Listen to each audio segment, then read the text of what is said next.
জীবিকার খোঁজে বাংলাদেশ থেকে ইউরোপ কান্ট্রিতে পাড়ি জমাচ্ছে অনেকেই। তবে বিপুল সংখ্যক বাঙালি জীবিকার তাগিদে ইউরোপের ক্রোয়েশিয়াতে গেলেও বাংলাদেশে দেশটির কোনো দূতাবাস নেই।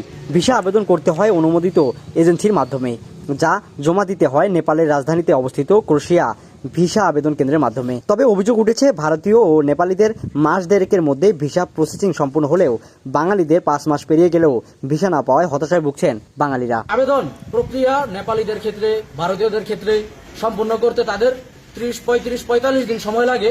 আমাদের বাঙালিদের ক্ষেত্রে সেই সময়টা নিয়ে তারা করছে 160 দিন, 70 দিন এরকম। এখন বিষয় হচ্ছে, নেপালে 90 দিনের ভিসা নিয়ে আমরা যখন আসি, 90 দিন আমরা এখানে স্টে করতে পারি, কোনো সমস্যা নাই। 90 দিনের উপরে চলে গেলে এক দিনের জন্য তারা $8 করে আমাদের জরিমানা করে। এই জরিমানাটা যদি 1000 মানুষ যদি নেপালে থাকে, দৈনিক 10 লক্ষ টাকার উপরে জরিমানা আসে, সেটা মাসে গিয়ে দাঁড়ায় 3,28,88,000 টাকার মতো। এটা আমাদের বাংলাদেশের অর্থনীতির উপরও একটা প্রভাব ফেলে খারাপ। নেপালে অবস্থানরত বাঙালিরা জানান, ভিএফএস গ্লোবালের মাধ্যমে ভিসা আবেদনগুলো অনির্দিষ্টকালের জন্য আটকে থাকায় অপেক্ষার পাল্লা ভারী হতে থাকে। এদিকে 3 মাসের ভিসা নিয়ে নেপালে আসা বাঙালিদের ভিসার মেয়াদ শেষ হয়ে যাওয়াতে ফলে গুনতে হয় প্রতিনিয়তই $8, যা বাংলাদেশে 1100 টাকা। নেপালিরা, ইন্ডিয়ানরা 45 দিনের মধ্যে ভিসা পেয়ে যাচ্ছে, সেখানে আমরা 150 দিন, 100 দিন, কারো 180 দিনও হয়ে গেছে, আমরা এখনো ভিসা পাচ্ছি না।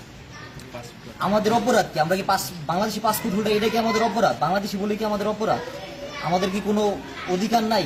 আমি এখানে 154 দিন ধরে আসছি, ফাইল জমা দিছি পাসপোর্ট, আমাদের কোনো ইমেলও আসে নাই।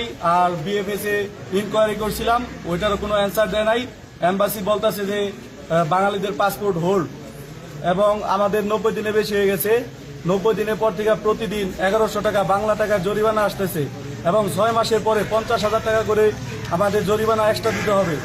এমত অবস্থায় আমি চাচ্ছি বাংলাদেশ সরকারের কাছে আকুল আবেদন, আমাদের যেন ভিসা সহ পাসপোর্ট দেয়, এই আশা করছি। তবে ভুক্তভোগীরা জানান, বাংলাদেশে ভিসা আবেদন করার দাবি জানান।